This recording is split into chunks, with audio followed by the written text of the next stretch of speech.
Assalamu alaikum. 6 p.m. This is Radio Pakistan. The news read by Sumera Kamal. The headlines first. Army chief has confirmed death sentences awarded to 13 hardcore terrorists over their involvement in heinous offences. Pakistan Army effectively retaliated the unprovoked Indian firing in Khanjar sector of line of control today that resulted in the martyrdom of one civilian. Prime Minister has directed the concerned committee to finalize a comprehensive plan of action within 2 weeks for launching his 5 million houses scheme.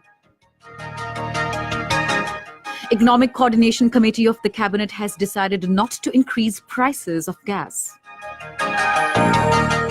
Massive protests have been held at Chicago against the worst human rights violations of minorities in India and occupied Kashmir by Modi government. China says it will take countermeasures to protect its legitimate rights if the United States introduces new tariff measures. Now the news in detail. Army Chief General Qamar Javed Bajwa has confirmed the death sentences awarded to 13 hardcore terrorists. According to ISPR, the terrorists were involved in heinous offences including attacks on armed forces, law enforcement agencies, destruction of educational institutions, and killing of innocent civilians. They were involved in the killing of 202 persons, including 151 civilians and 51 security officials, and injuring 249 others. Arms and explosives were also recovered from their possession. These convicts were tried by special military courts. Besides, 7 convicts have also been awarded imprisonment. Indian troops resorted to unprovoked firing and targeted civilian population in Khanjar sector of line of control today, martyring one civilian. According to the ISPR, Pakistan Army posts retaliated effectively and engaged enemy posts involved in unprovoked fire on the innocent civilian population. Prime Minister Imran Khan has said the construction of affordable housing initiative will not only provide shelter to the homeless, but also generate huge economic activity. He was chairing a meeting to review progress on formulation of a roadmap for construction of 5 million houses across the country in Islamabad today. He said the initiative will also provide millions of jobs and will boost all associated industries of the housing sector.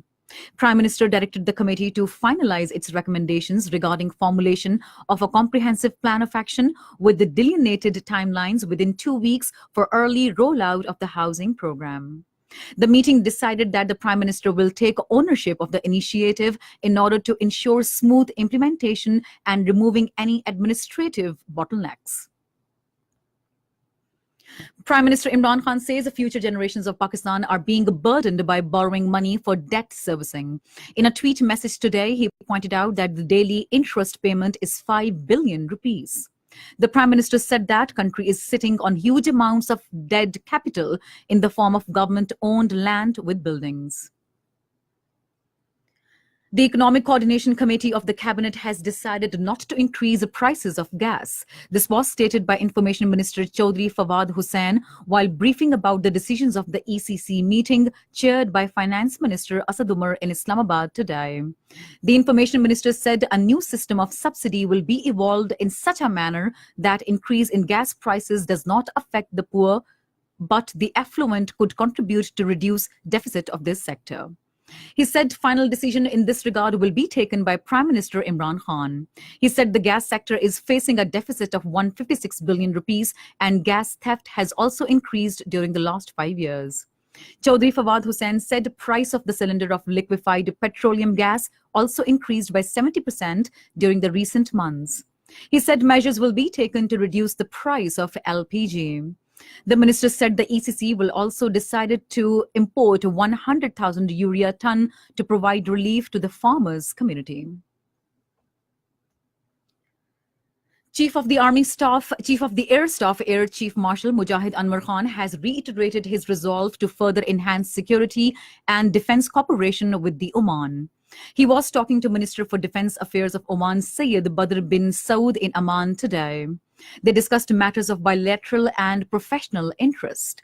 Defense Minister of Oman expressed his satisfaction over the level of brotherly relations and bilateral cooperation between the two countries. Earlier, the Air Chief called on Commander Royal Navy of Oman, Rear Admiral Abdullah bin Khamis Al Resai.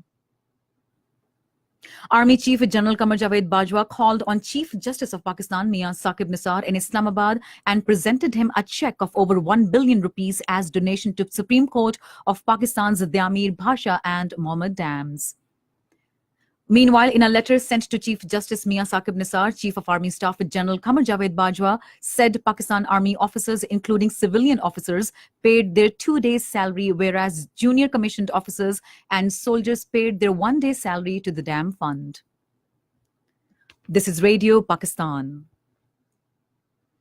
In occupied Kashmir, the chairman Tehreek-e-Hurriyat Jammu and Kashmir, Muhammad Ashraf Sehrai, has said that Indian agencies are behind the fresh spate of target killing of Hurriyat activists in the territory to weaken the morale of Kashmiri people. According to Kashmir Media Service, the senior all-parties Hurriyat conference leader, during his visit to the residence of martyred Hurriyat activist Hakimur Rahman Sultani at Bomai in Sopur, reiterated the Kashmiris' resolve to continue the freedom movement. Massive protests were held at Chicago against the worst human rights violations of minorities in India and occupied Kashmir and Jammu by Narendra Modi-led Indian government. Various organizations and individuals came together and held a sit-in outside the venue of World Hindu Foundation's second World Hindu Congress meeting to be held in Chicago this week. Sikhs, Indian Muslims, Dalits, Indian Christians, and Kashmiris were part of the protest. The protesters urged Indian leadership, including RSS Chief Mohan Bhagwat, to oppose the current actions of their government against minorities and Kashmiri people. Protesters were carrying signboards and banners highlighting the atrocities committed against civilians in occupied Kashmir. Meanwhile, nationwide protests are being held in India against record high petrol and diesel prices. The protests have shut down businesses, government offices, and schools in many parts of the country after protesters blocked trains and roads and vandalized vehicles. The opposition parties banded together to organize their first protest action in a joint campaign to stir discontent with Prime Minister Narendra Modi's Hindu nationalist government. The United States has threatened to impose sanctions against judges of International Court of Justice if they are proceed with an investigation into alleged war crimes committed by Americans in Afghanistan. President Donald Trump's National Security Advisor, John Bolton, will make the announcement in a midday speech to the Federalist Society in Washington. In Afghanistan, 38 Afghan police officers and soldiers were killed in 4 attacks by Taliban today. According to local police commander Mullah Akhtar Kakar, the insurgents carried out simultaneous assaults on 6 outposts in the strategic Dasht-e-Archi district of Kunduz province just after midnight. China says it will respond if United States takes any new steps on trade.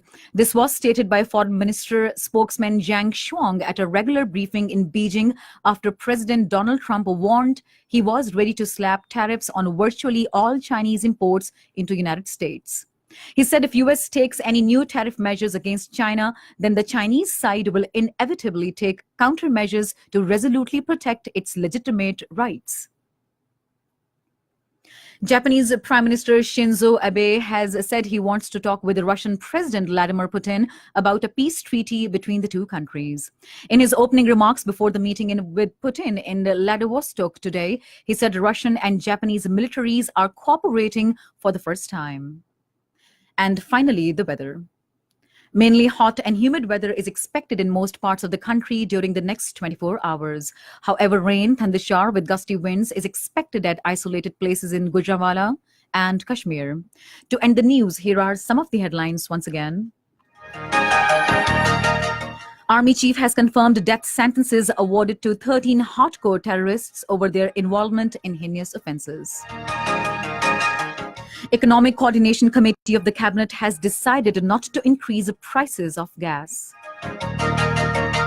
China says it will take countermeasures to protect its legitimate rights if the United States introduces new tariff measures. And And that is the end of the news. For more news and analyses, log on to our website, radio.gov.pk, and also watch live streaming of our bulletins on the link facebook.com/radio Pakistan News Official.